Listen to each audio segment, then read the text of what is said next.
स्वतंत्रता के लिए अपना बलिदान दिया, लेकिन सामाजिक स्वतंत्रता की अगर किसी ने आवाज उठाई और जिस बेबाकी के साथ में आवाज उठाई, सबको बराबर का अधिकार अगर देने की किसी ने आवाज उठाई, तो भीमराव अम्बेडकर। किसान कौम से संबंध रखने वाले राजेश पायलट कहा करते थे कि जब तक किसान का बेटा उन कुर्सियों पर नहीं बैठेगा जिन कुर्सियों पर नीति और नियम बनकर देश का शासन और प्रशासन चलता है। तो भीमराव अम्बेडकर ने वो सपना देखा, देश आजाद हो जाता, लेकिन अगर लोकतांत्रिक व्यवस्था स्थापित नहीं होती, वो आजादी हमारे कोई काम की नहीं थी।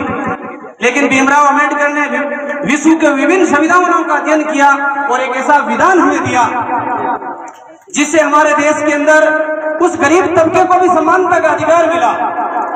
उस हाथ में भी कलम आई जिसके हाथ में कलम देने से कुछ लोग तोड़ देते थे, उस हाथों में भी उस कानों में भी वो शब्द सुनाई देने लगे थे जिस कानों में शीशा पिघला दिया जाता था कुछ लोग।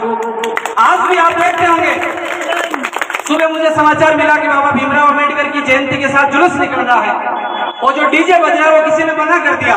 अरे वो मना करने वालों को और जो समाचार पहुंचाने वालों को भी ये सोचना चाहिए था कि भीमराव अम्बेडकर किसी संप्रदाय और जाति के नहीं है, ये देश के हैं। और समेत महिला वर्ग से लगाकर हर जाति और हर मजहब के भीमराव अम्बेडकर है।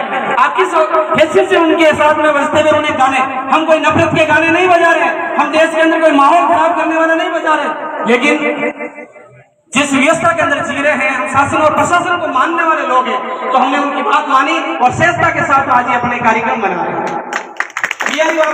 लेनिन जगदेव ने कहा था कि 100 में 90 100 से शोषितों ने ललकारा है, धन धरती राजपाट में 90 भाग हमारा है, 90 भाग हमारा है। ये बहुजन वर्ग जो आज 80-85% है, जो अपने अधिकारों के लिए लड़ता है, जो देश की आजादी का जितने साल बीत जाने के बाद में भी न्यायपालिका और देश के उन पदों पर नहीं पहुंच पाया है, किसी की चापलूसी से किसी के संविधान को मरोड़ कर, किसी को संविधान में छेद करके कुछ लोग अपने अधिकारों के साथ में नाप खा रहे हैं, अधिकारों के साथ में धोखा दे रहे हैं, तो उन लोगों को भी सोचना चाहिए। आज सोशल मीडिया पर भी आज देख रहे होंगे, कुछ लोगों को केवल सामाजिक समरसता दिखती है, सामाजिक समानता नहीं दिखती है। क्यों भाई सामाजिक समानता तुम्हें पसंद क्यों नहीं है? उनको केवल सामाजिक समरसता पसंद है, क्योंकि हमारा नाम केवल मजहब की लिस्ट में वोटों वाले दिन में होता है, बाकी नहीं होता है। बाकी आपको जाति लेकर बैठाया जाता है। हम जब जाति की बात करते हैं, शिक्षा की बात करते हैं, तब हमें कहते हैं आप जातिवाद फैलाते हो, और तुम भगवान की जाति बताने वाले हमें कहते हैं कि तुम जातिवाद करते हो। इस तरह के विचार रखने वाले लोग हमें आगे नहीं बढ़ने देंगे। सर छोटूराम चौधरी ने कहा था कि पहले तो बोलना सीख जाओ, हम लोगों के लिए कहा, बहुजन वर्गों के लिए कहा था, पहली बात बोलना सीख जाओ, तो दूसरी बात दुश्मन को पहचानना सीख जाओ।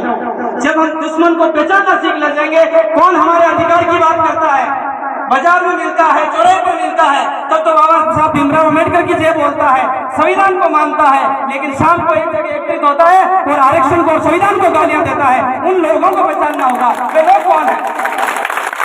तब अगर हमारा संविधान सुरक्षित नहीं है, भीमराव अम्बेडकर ने लास्ट में कहा था कि मैं मर जाऊंगा चिंता नहीं है, तुम्हारे बीच से जाने के बाद मैं चला जाऊंगा, मेरे मिटने से नहीं, जब तक संविधान जिंदा है तब तक मैं जिंदा हूं, जब तक संविधान जिंदा है तब तक मैं जिंदा हूं। हमारी लड़ाई हिंदू मुस्लिम सिख ईसाई जाट गुजर मीणा राजपूत इस प्रकार की जातियों की लड़ाई नहीं है, तिलक टोपी की लड़ाई नहीं है। हमारी लड़ाई है शिक्षा की, हमारी लड़ाई है समानता की, हमारी लड़ाई हमारे अधिकारों की, हमारी लड़ाई हमारे बहन बेटियों के साथ में कोई गलत दृष्टि से न देखे, ये लड़ाई है हमारी। संविधान के अंदर जो हमें अधिकार दिया है वो लड़ाई हमारी। तो इन चीजों की ओर हमें जागृत होना पड़ेगा। लोग किस तरीके से हमारे भोले भाले बच्चों को, जिसके हाथ में बाबा साहब भीमराव अम्बेडकर ने प्रयास किया था कि उनके हाथ में कलम होनी चाहिए, उनके हाथ में अपने अधिकारों की जानकारी होनी चाहिए, लेकिन वो नहीं, नफरत के झंडे थमा दिए गए हमारे बच्चों को, नफरत के इंजेक्शन लगाए जा रहे हैं। हमारे बच्चों को नफरत के इंजेक्शन नहीं लगाना है, हमारे बच्चों को ऐसी ज्ञान और सम्मानता और शिक्षा की खुराक पिलानी है ताकि कोई औकात नहीं कर सके, कोई हिम्मत नहीं कर सके, किसी भी गरीब के बच्चे को शिक्षा से रोक सके, आगे बढ़ने से रोक सके, जाति और धर्म की बात से कोई को रोक सके। इस प्रकार के वातावरण हम स्थापित करना चाह रहे हैं और बाबा साहब भीमराव अम्बेडकर का भी सपना था। ज्योतिबा फुले की अभी पूर्ण जी जिक्र कर रहे थे, अभी राजस्थान सरकार ने अवकाश भी घोषित किया, उससे अच्छा होता ज्योतिबा फुले की जयंती पर कोई कार्यक्रम होते, उनके द्वारा लिखी हुई बातें तक पहुंचती कि किस प्रकार हमारे साथ में छल्ला हुआ, किस प्रकार हमारे साथ में धोखा हुआ, किस प्रकार हमारे साथ में असमानता हुई। उन चीजों के बारे में भी चीजें मिलती पढ़ने को। तो बहुत अच्छा होता, लेकिन हमारे हाथों में पता नहीं कौन कौन सी किताबें थमा दी गई है जिससे हमारा रास्ता नहीं है, हमें रोजगार नहीं मिलने वाला है, केवल जयकारा गैंग और हुलकारा गैंग के सदस्य बनाकर वो छोड़ने वाले हैं। तो इसलिए हमारे हाथ में बाबा साहब भीमराव के द्वारा लिखी हुई किताब होनी चाहिए, जाति हिंसक समाज, जाति प्रथा तोड़क, जो किताब लिखी थी भीमराव अम्बेडकर ने, एनिहिलेशन ऑफ कास्ट, वो किताब हमारे बच्चों को मिलाओ। उस किताब में क्या लिखा हुआ है? रैलियां निकाल लेंगे, जयकारे लगा लेंगे, हाथ में झंडा किसी और का, डंडा किसी और का, जयकारे बोल लेंगे, लेकिन जब तक हमारे बच्चों के हाथ में संविधान की किताब नहीं होगी, जब तक एनिहिलेशन ऑफ कास्ट की किताब नहीं होगी, द प्रॉब्लम ऑफ रूपी, जो भीमराव अम्बेडकर के द्वारा लिखी हुई किताब है, जिसकी थॉट से ये रिजर्व बैंक स्थापित हुई, उन किताबों को हमें पढ़ना होगा। बाबा साहब ने कहा था कि मैं ऐसे धर्म को नहीं मानता, मैं ऐसे धर्म को मानता हूं जो स्वतंत्रता, समानता और भाईचारा सिखाता है। मैं आप सब लोगों को बता देता हूं, कुछ लोग इस प्रकार से मानसिकता से बात करते हैं। भीमराव अम्बेडकर ने 1920 तक हिंदू धर्म के अंदर जो तमाम प्रकार की कुरीतियां थी उनके लिए लड़ी लड़ी थी, और इतना प्रयास किया था कि ये मजहब बहुत अच्छा सुंदर बने, समानता का अधिकार मिले, लेकिन आखिर उस पाखंडियों के सामने हारना पड़ा और उनको एक इस प्रकार के समाज की स्थापना करने का प्रयास किया गया। और वही विजय सिंह पथिक का नाम सुना होगा, देश के अंदर पहला, विश्व के अंदर पहला किसान आंदोलन उन्होंने किया, किस सरकारों के सामने उन्होंने आंदोलन किया, लेकिन उनका नाम और उनका जिक्र कई किताबों के अंदर छोटे छोटे पेज में दे दिया गया है। तो मैं एक नारा बोलूंगा, आप मेरे पीछे बोलोगे, मैं कहूंगा पाखंडवाद की छाती पर, आप बोलना पथिक फूले अम्बेडकर, पाखंडवाद की छाती पर पथिक फूले अम्बेडकर, पाखंडवाद की छाती पर पथिक फूले अम्बेडकर, पथिक फूले और अम्बेडकर जैसे लोगों को सिखो जिन्होंने सामाजिक समानता की बात की है, सामाजिक सुरक्षा की बात की है, ऐसे लोग हमारा अधिकारों के लिए लड़े थे। उन परिस्थितियों में आज हमारा देश लोकतांत्रिक देश है, इनमें भी इस प्रकार की समस्याओं का सामना करना पड़ रहा है, इस तरह की दिक्कतों का सामना करना पड़ा है, तो उन्होंने किन परिस्थितियों से लड़ा पड़ा। सावित्री फुले जब लड़कियों को पढ़ाने के लिए बात कर रही थी, तब वो जो घर से निकलती थी छोरियों को पढ़ाने के लिए, तो उनके ऊपर कुछ लोग, तथाकथित लोग, गोबर फेंकते थे, कंकड़ फेंकते थे कि तुम्हें पढ़ाना नहीं है, क्योंकि जब छोरी पड़ जाएगी, जब छोरा पड़ जाएगा, तब आंख में आंख डालकर बात करेगा, समानता की बात करेगा, ये इन्हें मंजूर नहीं था। इसलिए भीमराव अम्बेडकर के जो संविधान है, उनके द्वारा लिखी हुई जो बातें हैं, उनका जो संघर्ष है, वो हमारे जहन में होना चाहिए, हमें याद करना होगा उसके संघर्ष को, उनके द्वारा कई बातों को।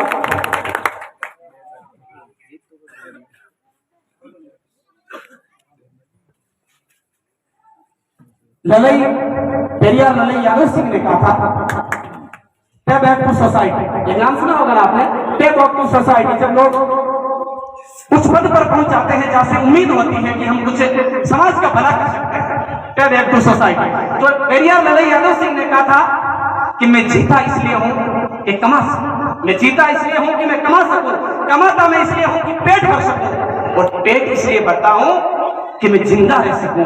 फिर भी मर जाता, फिर भी आदमी मर जाता है, लेकिन मरने के डर से, केवल जीने के डर से और मरने के डर से जिंदगी के अंदर आज ही मर जाए, ये मेहनत नहीं करनी पड़ेगी, लेकिन नहीं, हमारा अधिकार है, हमारा कर्तव्य बनता है कि हम जिस पद पर पहुंच गए हैं, हम जिस स्तर पर पहुंच गए हैं, हमने अध्ययन कर लिया है, तो उन लोगों का भी भला करें, वापस हमें समाज को देने, वापस हमें समाज को देने का।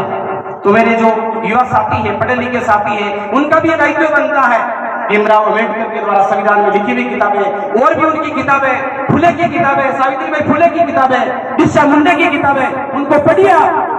और किताबों से हमारा भला होगा या नहीं होगा, मैं गारंटी के साथ मैं कहता हूं, जिसने संविधान पढ़ लिया है, जिसने भीमराव अम्बेडकर के द्वारा लिखा साहित्य पढ़ लिया है, और विजय सिंह पथिक के बारे में एक किताब तक नहीं है, जबकि सैकड़ों सैकड़ों साहित्य लिखा है किसान के लिए, गरीब के लिए, दलित के लिए, पिछड़े के लिए, शोषित के लिए। उस साहित्य को दबा दिया गया है। क्यों दबा दिया गया है? क्योंकि उसके हकीकत लिखी हुई थी, उसके अंदर कड़वा लिखा हुआ था, जेल के घूंट लिखे हुए थे जो हमने भोगे। तो साथियों, ये वक्त है, हम भीमराव आज देख रहे हैं सोशल मीडिया के अंदर, वो लोग भी भीमराव अम्बेडकर की जयंतियां मना रहे हैं, जिनको भीमराव अम्बेडकर के दिए हुए आरक्षण से नफरत, जो बात बात पर आरक्षण को गाली निकालते हैं, वो भी जयंतियां मना रहे हैं। आरक्षण कोई भीख है क्या? आरक्षण हमारी, हमने इस देश को आजाद करवाया, ये देश हमारे पुरखों का बनाया हुआ है, किसी की बाप दादे की जागीर नहीं है। ये हमने जल और जंगल और जमीन की रक्षा की थी। हमने इस देश की सादत की लिस्ट उठाकर देख लो, इसमें दलित, शोषित, पिछड़े, गरीब, किसान के बेटों ने सादत दी है। किसी और ने नहीं किए, और ने की होगी संध्या की होगी, और ने किया होगा तो आत्मसमर्पण किया होगा, लेकिन हमने कभी ऐसा नहीं किया। उन चीजों की ओर सोचना होगा, उनके बारे में विचार करना होगा कि हमारा दुश्मन कौन है, हमारे अधिकारों के खिलाफ कौन लड़ रहा है, हमारे अधिकारों को छीनने का प्रयास कौन कर रहा है। जब हमारा आरक्षण था, आज ईडब्ल्यूसी आरक्षण किसकी वजह से मिला है? संविधान के अंदर लिखित उपबंधों की वजह से मिला है। और वही लोग जाति प्रमाण पत्र बनाने के बाद में आरक्षण को गालियां दे रहे हैं। कौन सी बात हुई भाई? बाबा भीमराव अम्बेडकर ने किसी जाति के खिलाफ, किसी वर्ग के खिलाफ ऐसा नहीं सोचा। उन्होंने सोचा सब लोग आगे समानता का अधिकार, एक गली के अंदर रहने वाला आदमी भी, एक मोहल्ले के अंदर, एक झोंपड़ियों में रहने वाले आदमी को भी आगे बढ़ने की सीख मिल सके, आगे बढ़ने का रास्ता मिल सके। इस प्रकार का उन्होंने विचार किया था। तो साथियों बहुत लंबा हो जाएगा क्योंकि हम स्कूल की क्लास लेने वाले हैं। 40-45 मिनट का हमारा पीरियड होता है, उसके अंदर भी इतनी लंबी बातें, मंच पर साथी बैठे हुए हैं, वो भी अपनी बात रखेंगे। तो एक बार फिर से मैं जो काकनवाद की छाती वाला नारा लगा रहा हूं, क्योंकि उनको सुनना चाहिए, उनके कानों तक ये आवाज आनी चाहिए कि अब हमें आप बरगला नहीं सकते हो, अब हमें संविधान से पढ़ने से रोक नहीं सकते हो, अब हमारे अधिकारों के प्रति हम रोड़ा नहीं बन सकते हो। तो पाखंडवाद की छाती पर प्रतीक फूले अम्बेडकर, पाखंडवाद की छाती पर प्रतीक फूले अम्बेडकर। किसी भी प्रकार की ऐसी व्यवस्थाएं हैं जो हमें आगे बढ़ने से, आज वर्तमान कोई समय उसकी प्रासंगिकता थी होगी, अनेकों ऐसी कुरीतियां चल रही है, उस पर भी मौजूद लोगों को बैठ कर बातचीत करनी चाहिए, उसके ऊपर राय मंत्रणा करनी चाहिए। तो मैं मेरी वाणी को विराम देता हूं। जय जोहार, जय भीम।